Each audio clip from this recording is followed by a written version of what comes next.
विद्यार्थियों, अब हम इस मातृभूमि का मान एकांकी के संबंध में एक एक दृश्य की चर्चा करेंगे। थोड़ा सा इसका वाचन करते हैं और फिर इसे संबंधित प्रश्न आपको बताएंगे।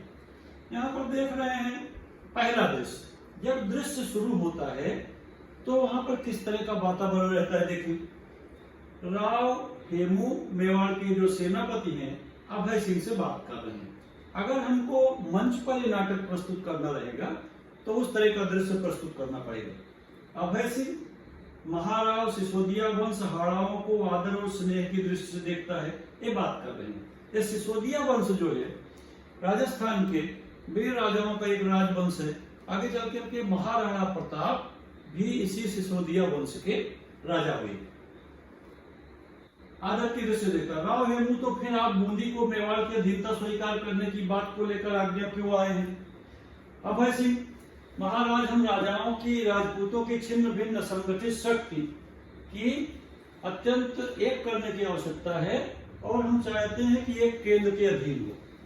हेमू कहता हो केंद्र चित्तौड़गढ़ होगा, यानी प्रत्येक व्यक्ति चाहता है कि मूल केंद्र उसका हो। महाराज, आप राजपूतों को एक सूत्र में गूंथे जाने की आवश्यकता है। जो व्यक्ति माला तैयार करने की ताकत रखता है वह महाराणा लाखा। ताकत की बात छोड़ो, प्रत्येक राजपूत को अपनी ताकत पर नाज है। यानी उन दिनों हमारे देश में राज सत्ता थी, लोकतंत्र नहीं था, राजशाही थी, राजाओं का शासन हुआ करता था। तो राजा अधिकांशतः क्षत्रिय राजा हुए।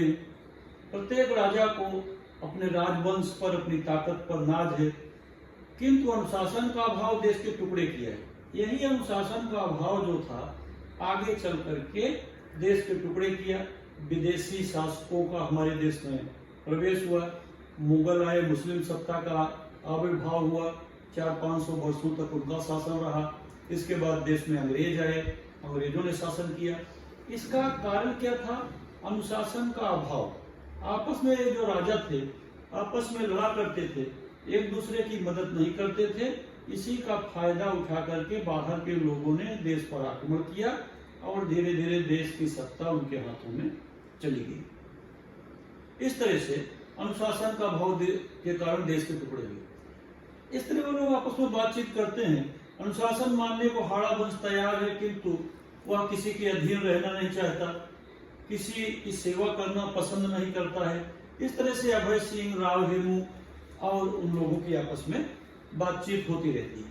फिर देखें, नाटक का पहला दृश्य में इस तरह की चर्चा वहां पर हुई है और पहले दृश्य में स्थान का आपकी इच्छा दोनों का दो तरफ प्रस्थान हो जाता है। हेमू का और लाखा का बातचीत होती है पहले दृश्य में। अब दूसरा दृश्य देखेंगे। दूसरा दृश्य की मैं चर्चा करता हूं। स्थान चित्तौड़गढ़ का राजमहल। महाराणा लाखा व्यथित और चिंतित बैठे हैं। इस बार मुट्ठी भर हाड़ाओं ने हम लोगों को पराजित कर दिया, विफल कर दिया। उससे मेवाड़ के आत्मगौरव को ठेस पहुंची, है मेरा हृदय जानता है। पराजय के कारण किस तरह से उनको पीड़ा हुई। अभय सिंह का प्रवेश। तो इस तरह से आपस में उन लोगों की वार्तालाप होती रहती है, बातचीत होती रहती है।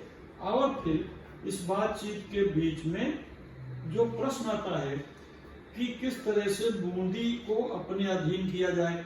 महाराणा लाखा एक प्रतिज्ञा कर लेते हैं कि जब तक हम बूंदी पर अपना ध्वज नहीं फहराएंगे तब तक मन को शांति नहीं मिलेगी, तब तक हम अन्न जल ग्रहण नहीं करेंगे।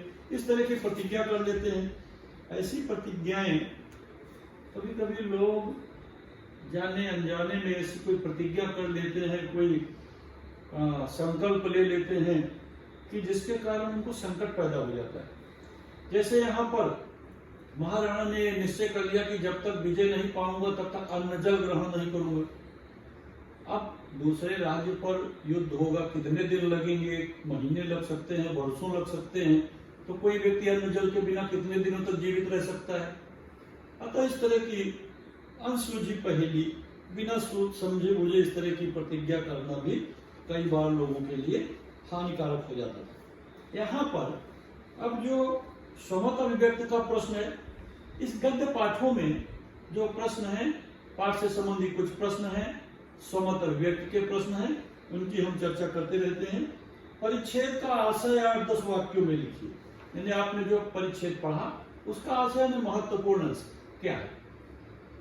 आशय यही है कि हमें बिना जाने समझे पहली बात इस तरह की कोई प्रतिज्ञा करनी नहीं चाहिए। किसी शक्तिशाली राजा को या दूसरे शासक को कमजोर नहीं समझना चाहिए। अपनी शक्ति कितनी भी हो, किंतु सामने वाले को भी हम भले कमजोर समझ रहे हैं, लेकिन वो कितने दिनों तक चलेगा, युद्ध चल सकता है। तो इस तरह की प्रतिज्ञा कभी कभी अपने लिए मुसीबत पैदा कर सकती है। महाराणा लाखा ने अपने सेनापति को हेमू के पास इसलिए भेजा कि मेवाड़ की अधीनता स्वीकार करने के लिए राजी हो जाएं और उनका आदेश माने। महाराणा लाखा चाहते हैं कि राजपूतों की शक्ति का केंद्र बने। राव हेमू महाराणा लाखा को विचारों से असहमत नहीं है, किंतु वे प्रेम के अनुशासन में बंधना चाहते हैं, शक्ति के अनुशासन में नहीं। यह इस परिच्छेद का आशय। इस तरह से फिर यहाँ पर जो अगले प्रश्न है, प्रस्तुत परिच्छेद में महाराणा लाखा तथा चारणी के विचारों में निहित अंतर स्पष्ट करिए। दोनों में क्या अंतर है? महाराणा लाखा नीरजा के मैदान में मुट्ठी भर हराओं से पराजित होकर मैदान छोड़कर भाग गए। एक घटना उन्हें याद आती है तो उनका मन धिक्कारता है। हराओं को उनकी दंडता के लिए दंड देना चाहते हैं और हराओं का समर्थन प्रेम से नहीं प्राप्त करना चाहते। दूसरी तरफ चारणी चाहती है कि महाराणा लाखा हराओं का समर्थन जोर जबरदस्ती न प्राप्त करके बल्कि प्रेम से उनका समर्थन प्राप्त करें। उसी सलाह पर वो बूंदी का नकली किला बनाकर उन्हें अपनी प्रतिज्ञा पूरी करने के लिए प्रेरित करती है। चारणी जो एक गायिका है, वह महाराणा लाखा को यह संदेश देती, सुझाव देती है कि बूंदी पर जबरदस्ती किसी तरह का आधिपत्य न किया जाए, बल्कि प्रेम का शासन स्थापित हो।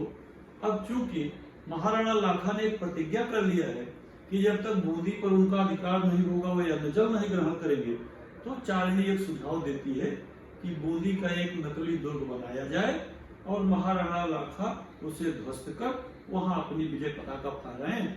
इससे उनकी प्रतिज्ञा भी पूरी हो जाएगी और कोई नुकसान भी नहीं होगा। धन्यवाद विद्यार्थी।